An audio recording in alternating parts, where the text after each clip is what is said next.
Hello everyone. आज हम social pharmacy का एक बहुत ही इंपॉर्टेंट चैप्टर शुरू करने जा रहे हैं। Chapter number 6, role of pharmacist in disaster management. इसका मतलब है आपदा प्रबंधन में फार्मासिस्ट की क्या भूमिका होती है। ये एक ऐसा टॉपिक है जो ना सिर्फ एग्जाम्स के लिए बल्कि एक हेल्थ केयर प्रोफेशनल होने के नाते भी समझना बहुत जरूरी है। तो चलिए देखते हैं कि आज के इस सेशन में हम क्या क्या कवर करेंगे। सबसे पहले हम समझेंगे व्हाट इज अ डिजास्टर, यानी आपदा होती क्या है। फिर हम देखेंगे मैनेजिंग डिजास्टर्स, यानी आपदाओं का प्रबंधन कैसे किया जाता है। इसके बाद हम एक एग्जाम्पल लेंगे नेचुरल डिजास्टर्स का, यानी प्राकृतिक आपदा का। फिर एक एग्जाम्पल देखेंगे ह्यूमन मेड डिजास्टर्स का, यानी मानव निर्मित आपदा का। और आखिर में हम अपने मेन टॉपिक पर आएंगे, the role of the pharmacist, यानी इन सब परिस्थितियों में एक फार्मासिस्ट का क्या किरदार होता है। तो जैसा कि आप देख सकते हैं, हमारे सिलेबस का टॉपिक बिल्कुल साफ है, role of pharmacists in disaster management. मतलब हमें इस चैप्टर में मुख्य रूप से इसी बात पर फोकस करना है कि जब कोई आपदा आती है तब एक फार्मासिस्ट की क्या-क्या जिम्मेदारियां होती हैं और वो कैसे मदद कर सकता है। चलिए शुरुआत करते हैं अपने पहले सेक्शन से। Section 1, what is a disaster. किसी भी चीज के मैनेजमेंट को समझने से पहले ये जानना जरूरी है कि वो चीज आखिर है क्या। तो यहाँ हम आपदा की आधारभूत अवधारणा और उसके वर्गीकरण को समझेंगे। तो सबसे पहले आइए इसकी परिभाषा देखते हैं। Disaster, it is defined as the sudden occurrence of a calamitous usually violent event. इसका मतलब है आपदा एक ऐसी घटना है जो सडन यानी अचानक होती है और कैलामिटस यानी विनाशकारी होती है। ये अक्सर हिंसक भी हो सकती है। अगला पॉइंट है resulting in substantial material damage, considerable displacement of people. इसका परिणाम क्या होता है?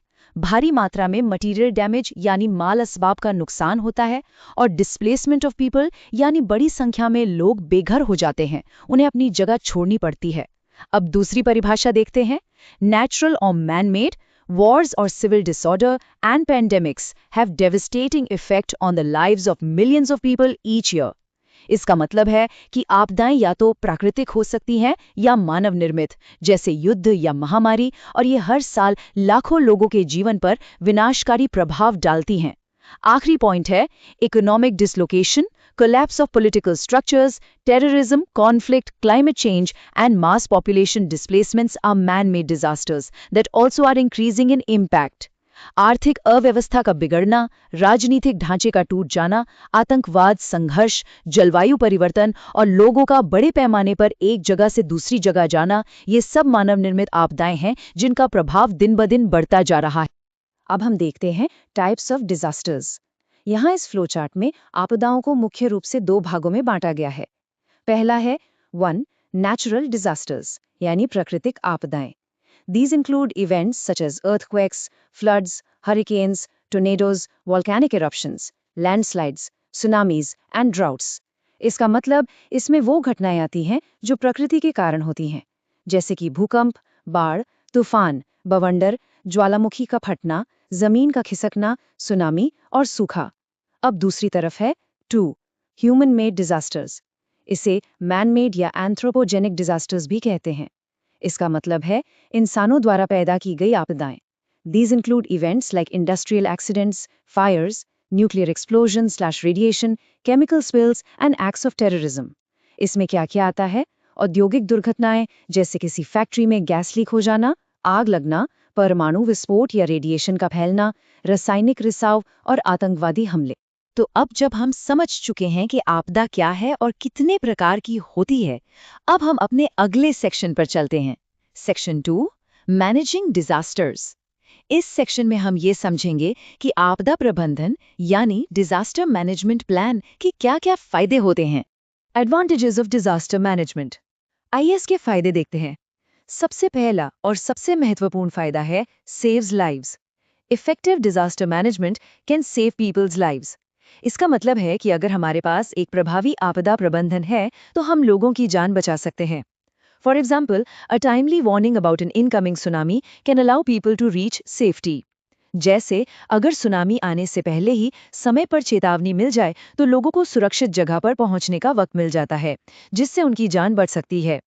दूसरा फायदा है minimises economic loss. Disasters can cause significant economic damage. यानी आपदाओं से बहुत ज्यादा आर्थिक नुकसान हो सकता है। However, a well thought out plan can protect valuable infrastructure like roads, hospitals and power plants. लेकिन अगर एक सोच समझकर बनाई गई योजना हो तो हम अपनी कीमती इंफ्रास्ट्रक्चर जैसे सड़कें, हॉस्पिटल्स और बिजली घरों को बचा सकते हैं। तीसरा फायदा, enhances preparedness. Regular drills and exercises can help people know what to do in the event of a disaster. इसका मतलब है कि नियमित रूप से अभ्यास या मॉक ड्रिल्स करने से लोगों को तैयार रहने में मदद मिलती है। उन्हें पता होता है कि अगर आपदा आ गई तो उन्हें क्या करना है। चलिए कुछ और फायदे देखते हैं, लेकिन पहले इस बॉक्स पर ध्यान दीजिए। ये एक निमोनिक है। निमोनिक इन पॉइंट्स को याद करने का एक आसान तरीका होता है। यहाँ लिखा है some man enjoy stress free brave populations. इसमें हर शब्द का पहला अक्षर एक एडवांटेज को रिप्रेजेंट करता है, जैसे एस से सेव्स लाइव्स, एम से मिनिमाइजेस इकोनॉमिक लॉस और इसी तरह आगे। अब अगला पॉइंट देखते हैं, streamlines response and recovery. Good disaster management ensures that help and resources are directed where they're needed most, helping communities recover more quickly. इसका मतलब है कि एक अच्छा आपदा प्रबंधन ये सुनिश्चित करता है कि मदद और ज़रूरी सामान सही जगह पर, जहां उसकी सबसे ज़्यादा ज़रूरत है, वहां पहुंचे। इससे समुदाय जल्दी से ठीक हो पाता है। अगला पॉइंट है builds community resilience. Being prepared for disasters not only helps in the present but also strengthens the community for future disasters. इसका मतलब है कि जब एक समुदाय आपदा के लिए तैयार होता है तो वो न सिर्फ वर्तमान मुसीबत से लड़ता है बल्कि भविष्य में आने वाली आपदाओं के लिए भी मजबूत बन जाता है। और आखिरी फायदा है psychological benefits. Knowing that there's a plan in place can provide a sense of security and reduce anxiety. Simple शब्दों में, जब लोगों को ये पता होता है कि एक योजना मौजूद है तो उन्हें एक सुरक्षा का एहसास होता है और उनकी चिंता और डर कम हो जाता है। अब हम आते हैं अपने सेक्शन 3 पर, एग्जाम्पल नेचुरल डिजास्टर्स। यहाँ हम एक प्राकृतिक आपदा का उदाहरण लेंगे ताकि हम चीजों को बेहतर तरीके से समझ सकें, और हम बात करेंगे भूकंप यानी अर्थक्वेक की।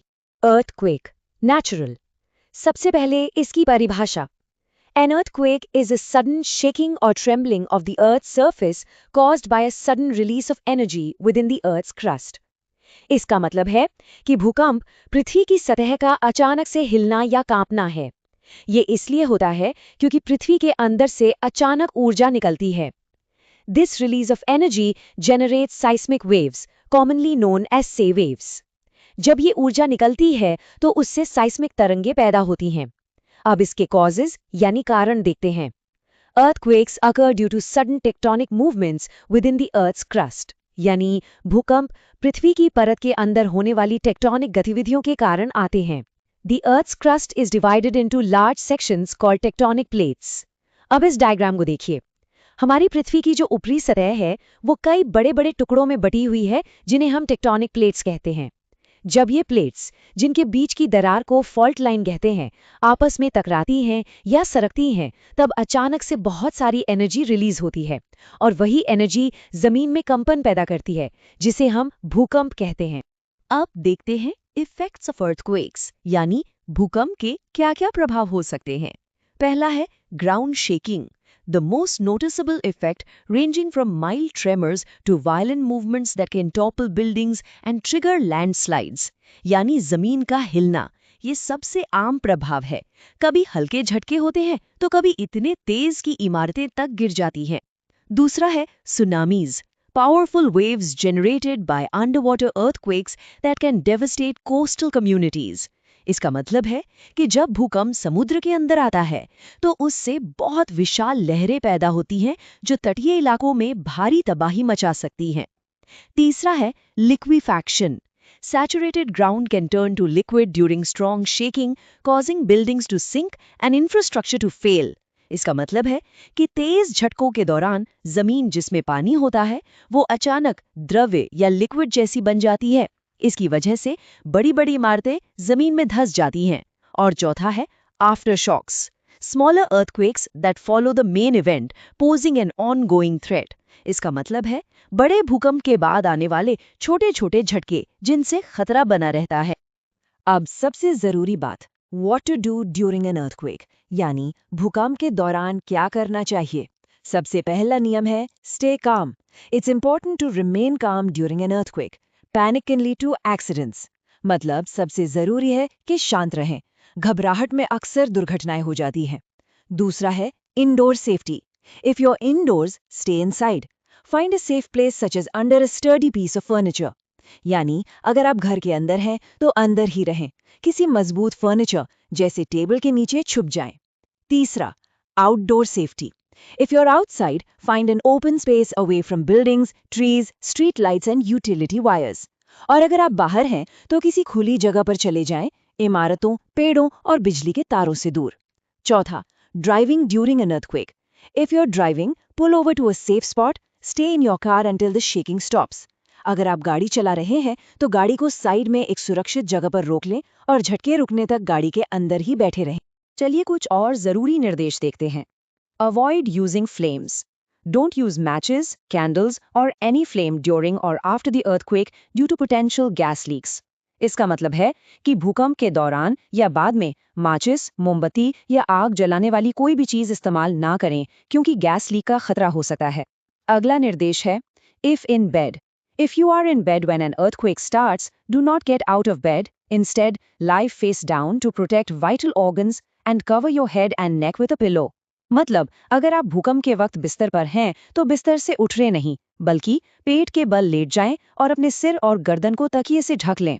और आखिरी, avoid elevators. Do not use elevators as they may shut down. Lift का इस्तेमाल बिल्कुल ना करें क्योंकि वो बीच में बंद हो सकती है। अभी तक हमने प्राकृतिक आपदा की बात की। अब हम आते हैं अपने सेक्शन 4 पर। Example, human made disasters. इसमें हम मानव निर्मित आपदा का एक बहुत ही दुखद उदाहरण देखेंगे, जो है Bhopal gas tragedy. Bhopal gas tragedy, human made disasters. आइए इसके बारे में जानते हैं। Introduction. The Bhopal disaster or Bhopal gas tragedy was a chemical accident on the night of 2-3 December 1984 at the Union Carbide India Limited UCIL pesticide plant in Bhopal, Madhya Pradesh, India. इसका मतलब है कि भोपाल आपदा, जिसे Bhopal gas त्रासदी भी कहते हैं, वो 2 और 3 दिसंबर 1984 की रात को भोपाल, मध्य प्रदेश में स्थित यूनियन कार्बाइड की कीटनाशक फैक्ट्री में हुई एक रासायनिक दुर्घटना थी।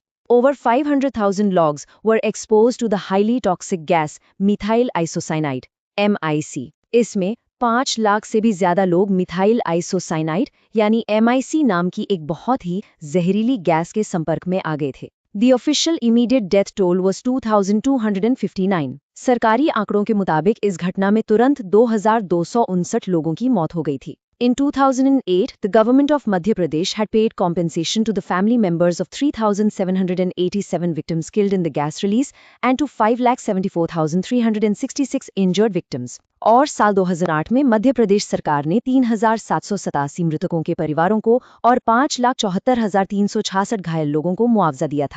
तो प्राकृतिक और मानव निर्मित दोनों तरह की आपदाओं को समझने के बाद अब हम आते हैं अपने चैप्टर के सबसे इम्पोर्टेंट सेक्शन पर। Section 5, the role of the pharmacist. इस सेक्शन में हम विस्तार से समझेंगे कि आपदा के समय एक फार्मासिस्ट की क्या भूमिका और क्या जिम्मेदारियां होती हैं। Role of pharmacist in disaster management. पहला पॉइंट है, फार्मासिस्ट और other pharmaceutical personnel have a historic role in disasters. इसका मतलब है कि आपदाओं में फार्मासिस्ट की भूमिका कोई नई नहीं है, ये ऐतिहासिक रूप से चली आ रही है। The role of pharmacists in community pharmacies and hospital settings can be seen during the current ongoing COVID-19 disaster around the globe. इसका सबसे बड़ा और हाल का उदाहरण हमने पूरी दुनिया में कोविड-19 महामारी के दौरान देखा है, जहां फार्मासिस्ट ने कम्युनिटी और हॉस्पिटल दोनों जगह बहुत महत्वपूर्ण काम किया। अगला point, pharmacists are uniquely placed in the community to be of assistance to disaster affected patients. Pharmacist समुदाय में एक अनोखी जगह रखते हैं क्योंकि वो सबसे आसानी से उपलब्ध होने वाले हेल्थ केयर प्रोफेशनल होते हैं, जिससे लोग उन तक आसानी से पहुंच सकते हैं। They also provided additional information to patients having associated chronic diseases. उन्होंने उन मरीजों को अतिरिक्त जानकारी भी दी जिन्हें पहले से कोई लंबी बीमारी थी। Pharmacist worked with other members of the healthcare team. और सबसे जरूरी बात, फार्मासिस्ट स्वास्थ्य सेवा टीम के दूसरे सदस्यों के साथ मिलकर काम करते हैं। Role of pharmacists in disaster management continued. आगे देखते हैं। The unique situations disasters create require pharmacists to play non-traditional roles involving decision-making in therapeutic protocols. इसका मतलब है कि आपदा के दौरान ऐसी अनोखी परिस्थितियां बन जाती हैं जहां फार्मासिस्ट को अपनी रोजमर्रा की भूमिका से हटकर यानी नॉन ट्रेडिशनल रोल्स निभाने पड़ते हैं। They are positioned during disasters to provide health care continuity and medication management to affected communities. आपदा के समय वे प्रभावित समुदायों में स्वास्थ्य सेवा और दवाओं के प्रबंधन को जारी रखने में मदद करते हैं। अब देखते हैं कुछ की रोल्स यानी मुख्य भूमिकाएं। पहला है टेकिंग मेडिकेशन हिस्ट्रीज, यानी मरीज से उसकी दवाओं का पुराना इतिहास पूछना। ये इसलिए जरूरी है क्योंकि आपदा में लोग अपनी दवाइयां भूल जाते हैं। दूसरा है प्रोवाइडिंग वैक्सीनेशंस। आपदा के बाद बीमारियां फैलने का खतरा होता है, ऐसे में फार्मासिस्ट टीकाकरण करके लोगों को बचाते हैं। और तीसरा है परफॉर्मिंग बेसिक मेडिकल चेक्स, यानी ब्लड प्रेशर नापना या छोटी मोटी चोटों का इलाज करना जैसी बुनियादी जांच करना, जिससे हॉस्पिटल्स पर बोझ कम होता है। तो इसके साथ ही हमारा ये chapter role of pharmacist in disaster management यहाँ पर पूरा होता है। अगली क्लास में हम सोशल फार्मेसी का ही चैप्टर 7 शुरू करेंगे, जिसका टॉपिक होगा pharmaco economics, basics, health insurance, health maintenance organisations, HMOs, health spending, out of pocket expenses. ये भी एक बहुत ही इंटरेस्टिंग टॉपिक है। और अगर आपको इस चैप्टर के नोट्स या आने वाली क्लासेस के बारे में जानकारी चाहिए, तो आप हमारे टेलीग्राम या व्हाट्सएप ग्रुप से जुड़ सकते हैं। इसका लिंक आपको नीचे डिस्क्रिप्शन बॉक्स में मिल जाएगा। मिलते हैं अगली क्लास में। धन्यवाद।